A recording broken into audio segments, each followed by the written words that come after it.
Fl-isem tal-Missier u tal-Iben u tal-Ispirtu Santu, il-grazzja ta' Sidna Ġesu Kristu l-imħabba ta' Alla u l-għaqda fl-Ispirtu Santu tkun ma'kom il-koll.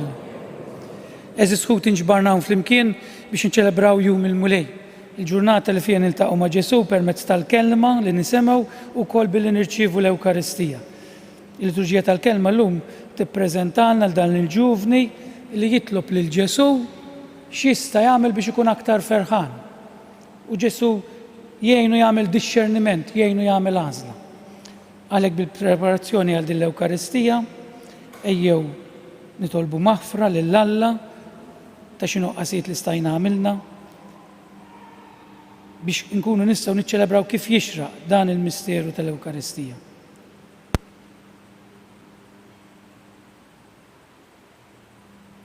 Din il-quddisa ser nagħmluha b'suffraġġju għall-irwieħ ta' Karmelo u Karmela Falzon. Nistqar l-Alla li jista' kollox u lilkom ħuti li jiena dnibt ħafna bil-ħsieb, bil-kliem u bil-għamil u bil-ħallejt dmirijieti ħtija tiegħi l-akbar ħtija tiegħi. Għalhekk nitlob l-imqazza Marija dejjem Verġni, l-anġli u l-qaddisin kollha u lilkom ħuti biex titolbu għalija il-mulej Alla tagħna. Iħenna għalina Alla li jista' kollox, jaħfrinna l-tijiet tagħna u jwassalna l-ħajja ta' dejjem. Mulej ħniena, Kristu ħniena, mulej ħniena. Glorja lill-Alla fil-ola ta' smewiet u paċi fl-art lill-bnedmin ta' rieda tajba. Infaħruk, imberkuk, nadurawk, natuk ġieħ, irroddulek ħajr għal-glorja kbira tiegħek. Mulej Alla Sultan tas-sema, Alla Missier li tista' kollox, mulej Iben waħdini Ġesu Kristu, mulej Alla ħaruf talla bejn il-Missier, int li tneħħi d-nubiet tad-dinja ħenna għalina, int li tneħħi d-nubiet tad-dinja ilqa it-talb tagħna, int li qiegħed fuq il-lemin tal-Missier ħenna għalina. Għaliex inti waħdek qaddis, inti waħdek mulej, inti waħdek il-għoli, Ġesu Kristu mal-Ispirtu Santu fil-glorja tal-Missier Alla. Amen. Nitolbuk mulej il-grazzja tiegħek dejjem tqanqalna u tieqaf magħna u tħeġġiġna biex inkunu l-ħin kollu meħdija bl-emejjel tajba. Dan kollu nitolbulek permezz ta' ibnek Ġesu Kristu Sidna li huwa Alla miegħek jgħix u jsaltan fl-imkien mal-Ispirtu Santu għal dejjem ta' dejjem.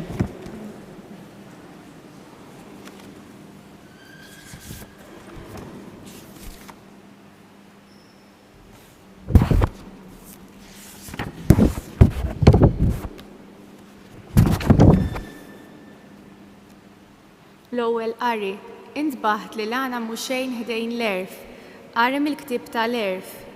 Jien tlabt u qlajt l-għaqal, sejjaħtu ġie fuq l-ispirtu tal-erf. Dan l-erf istu aqwa minn kull xettru u tron, u ntbaħt li l-għana mhux xejn ħdejh. Ma xebbaħtx miegħu l-ħaġra l-aktar prezzjuża, għax id-deb kollu ħdejh mhuwiex ħlief titramel u l-fidda qudiemu qisha ftit tajn. Aktar mis-saħħa u żbuħija ħabbejtu u ġobni aktar mid-dawl għax id-dija tiegħu ma tgħib qatt. Mal-erf ġien il-ġid kollu u miegħu ġib li għana bla qies il-kelma tal-mulej, rodu ħar lil Alla. Sarmi sponsorjali ngħidu flimkien imlina bit-tiba tiegħek mulej, imlina bit-tiba tiegħek mulej. Għallimna noddu jimħajjitna sabiex aħna nimxu bil-għaql. Dur lejna mulej, kemm seddu? Ħenna l-qaddejja tiegħek ngħidu flimkien imlina bit-tiba tiegħek mulej. Imlina kmin bit-tiba tiegħek biex nifirħu nitennew ħajjitna kollha. Ferraħna daqskemm akkistna għas-snin li fihom rajna l-ħsara ngħidu flimkien imlina bit-tiba tiegħek mulej. Ħajjidher emilek quddiem il-qaddejja tiegħek u l-kobor tiegħek quddiem uliedhom. Ħatkun fuqna l-grazzja tal-Alla Sidna. Wettqilna int ix-xogħol ta' idejna, wetta iva xogħol idejna ngħidu flimkien imlina bit-tiba tiegħek mulej. It-tieni qari. Il-kelma tal-Alla tarbel l-ħsibijiet u l-femiet tal-qalb. Qari mill-ittra lil Lut. Ħuti, Il-kelma talla iħajja u qawwija, taqta' aktar minn xabla b'żewġ tixfar. Hija tinfet sa tifret minn xulxin ir-ruħ u l-ispirtu u l-ġogi u l-mudullum u tarbel is-sibijiet u l-femiet tal-qalb. Xejn ma hemm fil-ħolqien li hu moħħbi għalih, imma kollox hu miftuħ għal għajnejn Alla li lilu rridu nagħtu kont. Il-kelma tal-mulej, roddu ħar lil Alla. Joġobkom nqumu lieqfa l-Evanġelu.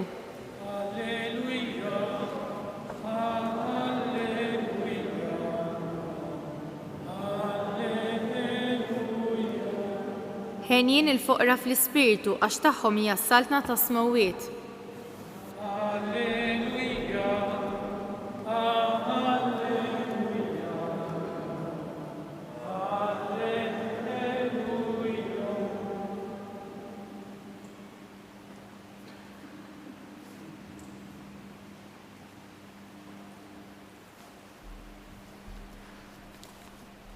Il-mulej ma'kom.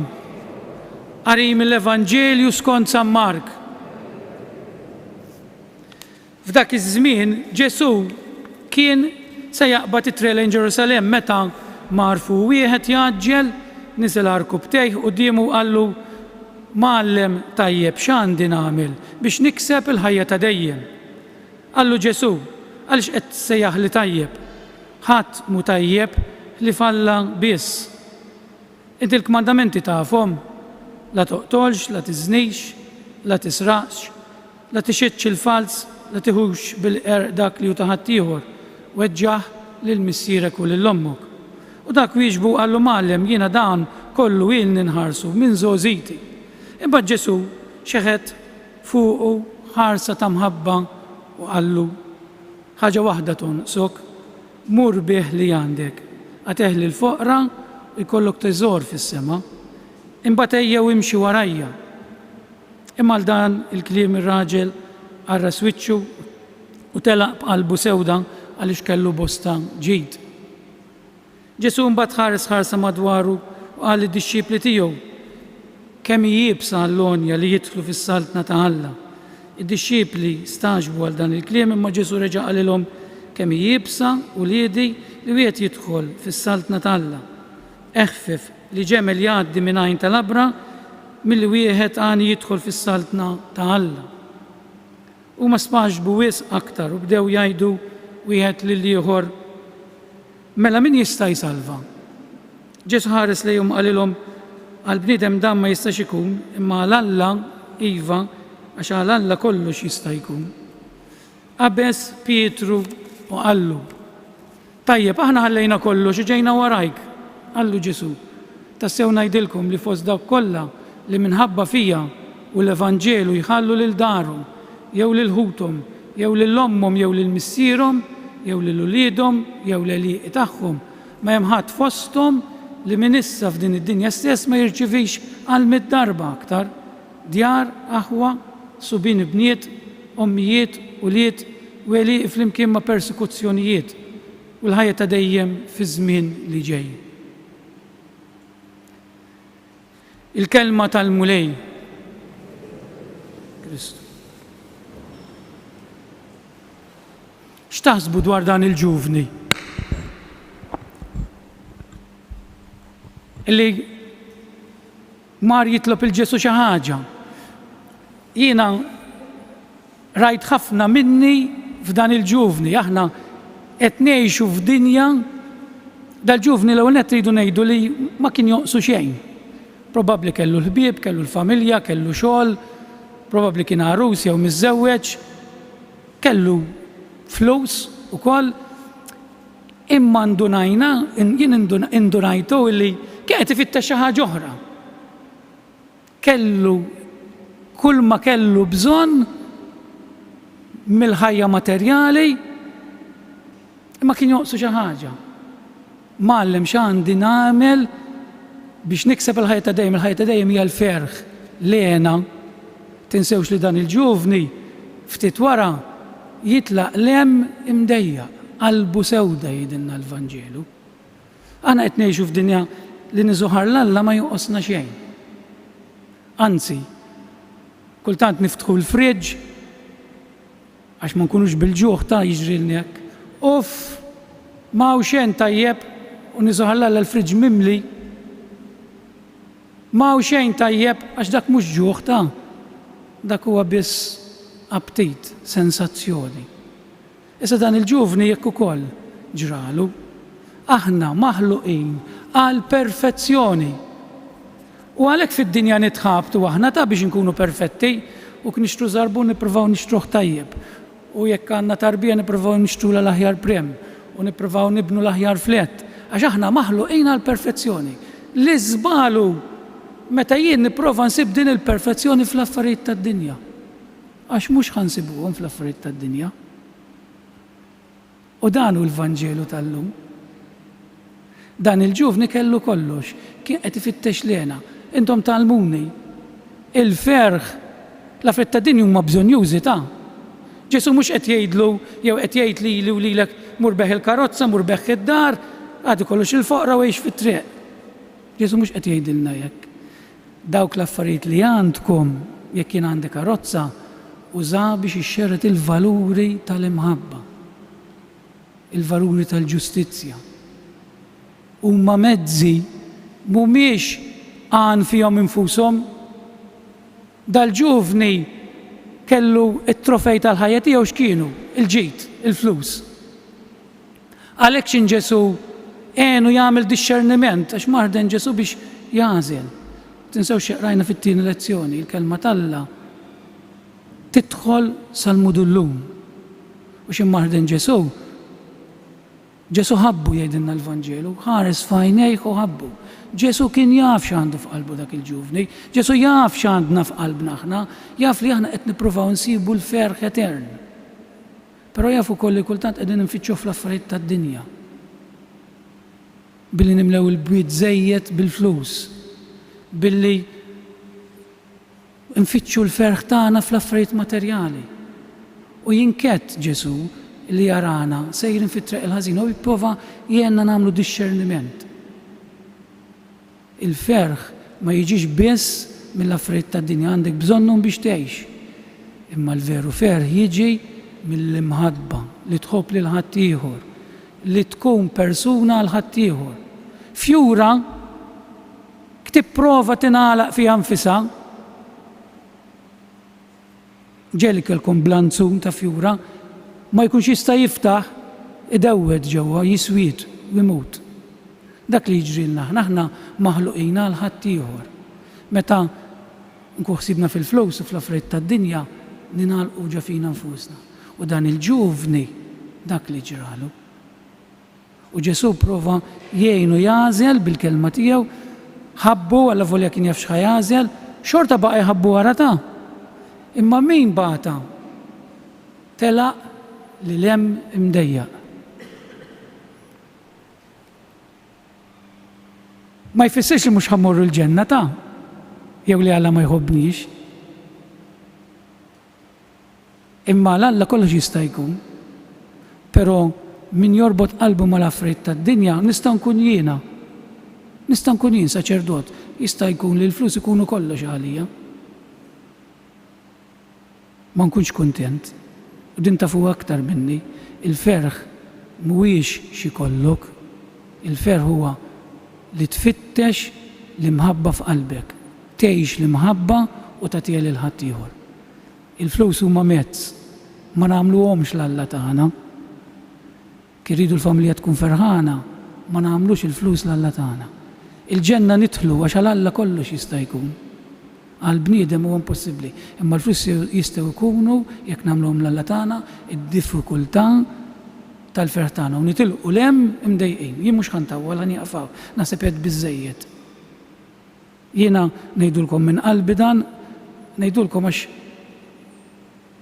ġeli fittixti l-ferħ fil-flus jiena jew fil-ġid tad-dinja ma ssibux, il-ferħ issibu f'Alla biss. Aħsbu ftit fuqha dil ħaġa, irriflettu ftit fuqha u tolbu lill-Madonna u lill-Alla li narfu verament nkunu għaqlin li il-mezzi li għandna nużawhom tajjeb u nużawhom għal-ġid ta' ħadd ieħor u tal-familja. Ikun infaħħar Ġesu Kristu. Issa nqumu bil-wieqfa biex flimkien nagħmlu l-istqarrija tal-fidi tagħna. Jiena nemmen falla wieħed il-missier li jista' kollox li ħalaq is-sema u l-ard, dak kollu li jidher u dak li ma jidirx. F'mulej wieħed Ġesu Kristu, iben waħdini ta' Alla, imnissel mill-missier qabel kull żmien.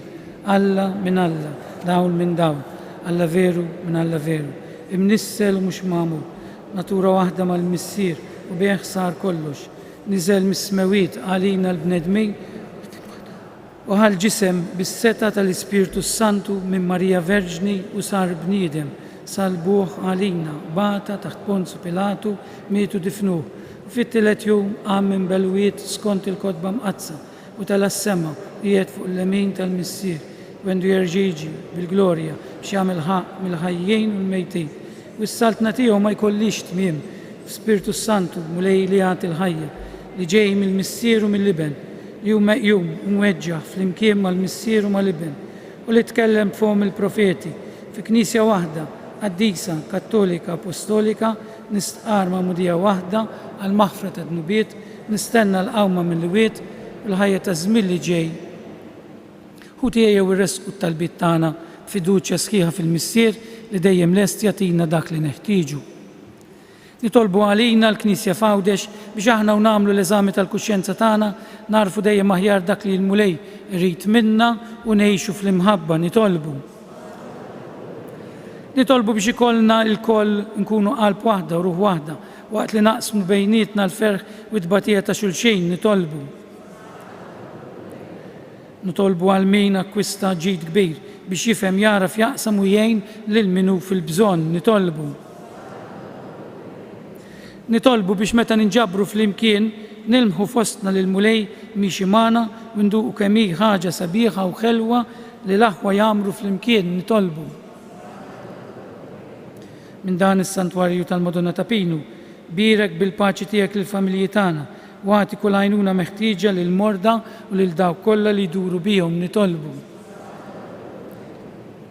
U Alla fil-waqt li tilqa' dawn it-talbiet tagħna għenna inqisu sewwa l-ġid li jgħaddi u nittrabtu biss ma' dak li jibqa' għal dejjem bi Kristu Siedna.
Itolbu ħuti biex is-sakrifiċċju tiegħi u tagħkom ikun joġob lil Alla l-missier li jista' kollox.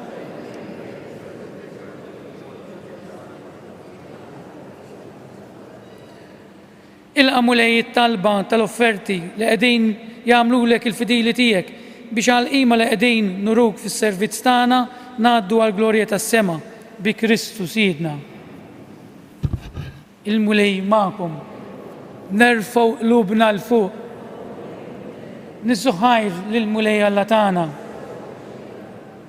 Sewwa u xieraq tassew, mulej missier għaddejsa la ta' dejjem li tista' kollox, tajjeb u ta' ġejta s-salvazzjoni tagħna li dejjem u kullimkien irroddulek ħajr.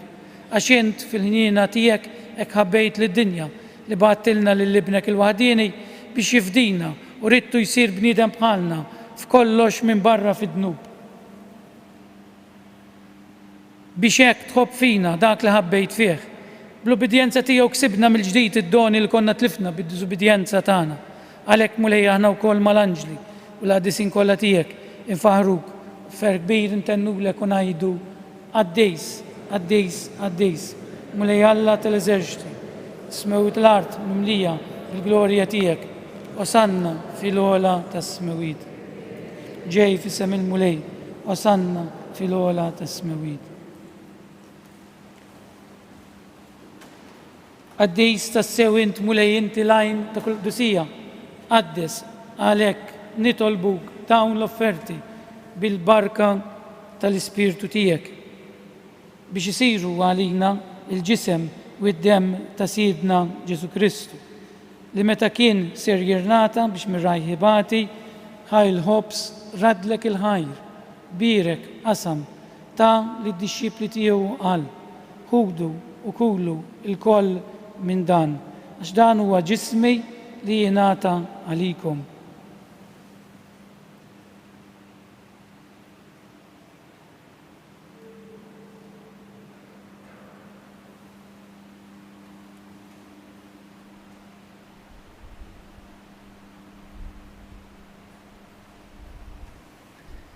Ekku koll wara li klaħa l-kalċi, reġerat il-ħajr, ta' li d-dixxipli tiegħu qal ħudu u jxorbu minnu l-koll, x'dan huwa l-kalċi ta' demmi, tal-patt il-ġdid li jibqa' għal dejjem, id-demm li jixxerret għalikom u għall-bnedmin kollha, għall-maħfra ta' dnubiet. Għamlu dan b'tifkira tiegħi.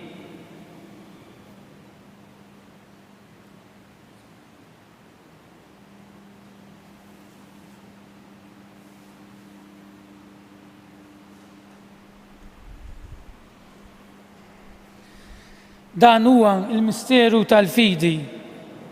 Għunnu tijek mulej, xandu l-ferm għannu tijek, nistennew sa ma tiġi fil-glorja. Għalhekk aħna u nagħmlu dan tifkira tal-mewt u l-qawmien ta' Sidna Ġesu Kristu, nofrulek mulej il-ħobs tal-ħajja u l-kalċi tas-salvazzjoni u rrodulek ħajr għax oġbuk tilqana hawn quddiemek biex naqduk. U miċċo kontana nitolbu l-Ispirtu Santu jaqadna f'ġisem wieħed li jenna li nieħdu sem mill-ġisem u d-dem ta' Kristu. Ftakar nitolbuk mulej fil-Knisja tiegħek imxerda mad-dinja kollha u taqaf l-imħabba flimkien mal-Papa Franġisku, mal-Isqof tagħna Anton, l-isfijiet u l-ministri kollha tiegħek. Ftakar nitolbuk ukoll fħutna li raqdu bit-tama tal-qawmien, ftakar fil-mejtin kollha tagħna. Nitolbuk mulej jiddaħħalhom quddiemek fid-dawl tas-seb tiegħek. Ħenna lina l-koll nitolbuk. Għati lilna wkoll il-wirt tal-ħajja ta' dejjem flimkien mal-Verġni Mqazza u mal-Marija, mal-Apostli u l-qadisin kollha li jgħixu fil-biberija tiegħek sa mill-bidu tad-dinja. Għamel li magħhom infaħruk u insebħuk b'Ġesu Kristu ibnek. Bi Kristu, ma' Kristu u fi Kristu jingħata lilek Alla missier li tista' kollox, flimkien mal-Ispirtu Santu, kull ġieħu glorja għal dejjem ta' dejjem. Ejjew, kif aħna l-kol madwar Ġesu Ewkaristija, ngħidu bil-qalb it-talba li għallimna s-Sinjur tagħna Ġesu Kristu, it-talba tal-missierna. Missierna li inti fis-smewiet jitqaddes ismek, tiġi saltnatek, ikun li trid int kif is-sema hekk ukoll fl-art. Ħobżna ta' kuljum għatina llum, aħfrilna dnubietna bħalma naħfru lil min hu ħati għalina, la ddaħħalniex fit-tiġrib, iżda ħelisna mid-deni. Ħelisna nitolbuk mulej minn kull deni, għatina fit-tieba u l-ħinina tiegħek il-paċi fi żmienna biex nkunu ħielsa dejjem mid-dnub u imħarsa minn kull inkwiet. Aħna nistennew u nittamaw il-għena u l-miġja tas-Salvatur tagħna Ġesu Kristu. mulej Ġesu Kristu, li jett l-apostli tijek inħallilkom islim, natikom islim tijaj, la tħarisx leħtijietna, zdaħares lejn il-fidi tal-Knisja tijek, għati jaslim u la li inti trid fija, li teħx wis-saltan għal dejjem ta' dejjem. Il-paċi tal-mulej tkun dejjem ma'kom, natu sinjal ta' paċi lil xulxin. Il-ġisem fl-imkien mad-dem tas-Sinjur tagħna Ġesu Kristu kun jiswew lina se netqarbnu bihom għal ħajja ta' dejjem ammen. Ħaruf talla li tneħid nubiet tad-dinja. Ħaruf talla li tneħid nubiet tad-dinja. Ħaruf talla li tneħid nubiet tad-dinja għatina l-paċi.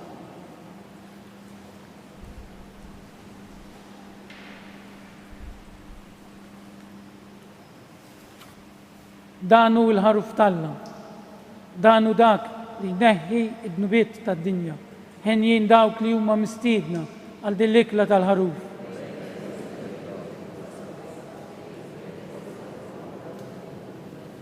Il-ġisem fl-imkien mad-dem tas-Sinjur tagħna Ġesu Kristu kun jiswew lina se netqarbnu bihom għal ħajja ta' dejjem. Amen.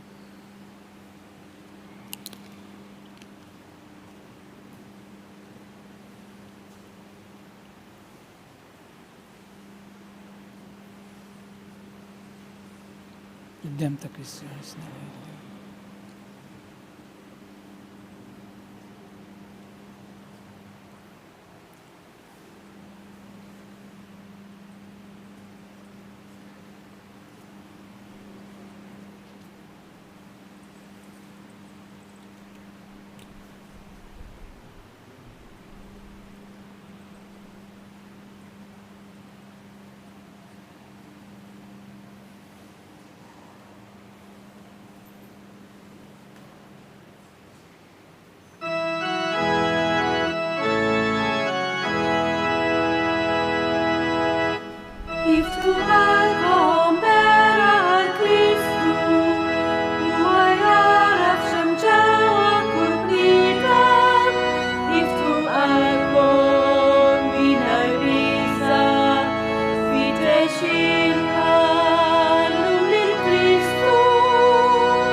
Gloria lill-Missier lill-Iben u lill-Ispiritu Santu. Gloria lill-Missier lill-Iben u lill-Ispiritu Santu. Gloria lill-Missier lill-Iben u lill-Ispiritu Santu. Nitolbu. Fiċċo kontana mulej nitolbu l-kobor tiegħek biex bħalma inti tgħajjixna bil-ġisem u d-dem imqaddes ta' ibnek, hekk ukoll tagħtina sehem min-natura tiegħu ta' Alla bi Kristu Sidna. Għandna xi avviżi li ħanaqraw. Laqta formazzjoni Marjana waqt il-Kungress Marjoloġiku Marjan li sar f'Ruma f'Settembru li għadda l-Papa Franġisku ħeġġeġ biex is-santwarji Marjani li huma spiss iħobbu jsejħulhom klinika tal-Ispirtu ikunu wkoll post ta' formazzjoni Marjana. Infatti is-santwarju Marjani qed jiġu mistiedna biex fihom isiru laqat ta' evanġelizzazzjoni ġdida mibnija fuq il-figura tal-Verġni Marija. Ħaddaqs Marija ma jista' jgħinna u jgħallimna nilqgħu l-kelma tal-Alla fil-ħajja tagħna. Is-Santwarju ta' Pinu bħala santwarji Marjani oħra ser jibda u jorganizza laqgħat ta' formazzjoni Marjani ta' darba fix-xahar. L-ewwel laqgħa ser issir nhar l-Erbgħa 27 ta' Ottubru ħin fis-6:30 ta' filgħaxija fis-sala tas-Santwarju li tinsab taħt it-Suntier. Il-laqgħa tieħu madwar 3 kwarti. Bi preparazzjoni anke taż-żjara tal-Papa Franġisku f'pajjiżna ejjew nilqgħu dan l-invit u ninġabru biex nitalmu xi ħaġa aktar dwar Omna Marija. Bekk id-devozzjoni tagħna lejja tkun aktar sħiħa u vera. Oti tad-demm nħeġġu li min jinsab f'saħħtu sabiex illum il-ħadd 10 Ottubru jmur jagħti d-demm li hawn tant bżonn tiegħu mit-8:30 sija fil-Berġa tax-Xewkija. Tinsewx tieħdu magħkom il-karta tal-identità. Il-mulej magħkom. Berikkom Alla li jista' kollox, il-Missier, l-Iben u l-Ispiritu Santu. Morru fil-paċi ta' Kristu. Nawguralkom il-ġurnata tajba.